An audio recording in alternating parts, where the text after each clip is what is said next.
Ito yung kinakantahan mo ko. Kaligayahan kong matuwa Sir Jose. Bakit? Dahil, syempre, huwag mo na itanong. Basta masaya ako. Igutin mo. Tuloy mo na. Ano, Ang importante, yan? masaya kang kinakantahan kita. Yun lang ang mahalaga doon. Kaya nga. Nag-iisip ako ng kanta. Ba't ako kinakanta? Ay, buti mo, Panginoon. Dapat akong makakanta sa iyo eh. Sa lahat ng oras. Wag na, kasi maiiyak ako sa katatawa pag gagawa ka na sa akin eh.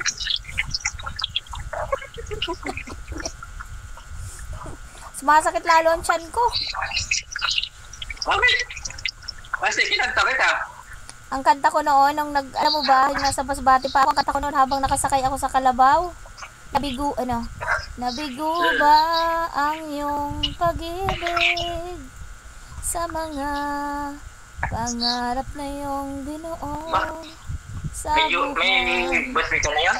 nalubhang kay gulo. Religious song yan. Lubhang kay gulo, bakit di si Jesus ang siyang lapitan mo?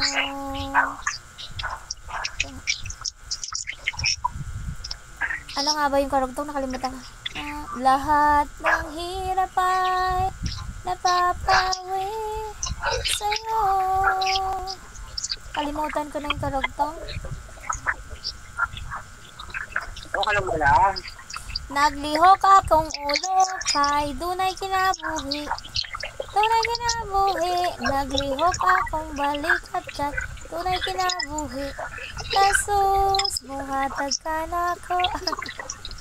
Naglihok akong bewang kay tunay kinabuhi. May sayaw yan. Kinabuhi. Jesus, buhatag ka na ko. Nagpapasayaw ako, kanta ka. Subayaw ka. Kanta ka nga, sasayaw nga ako habang naghuhugas. Shalalala, shalala in the morning. Bakit? Titinay mo lang. Nakakadewin. Shalalala, shalala in the night. Hindi ko alam eh. Nasabayaw, pag hinila alam mo. Hindi ko kasi alam eh.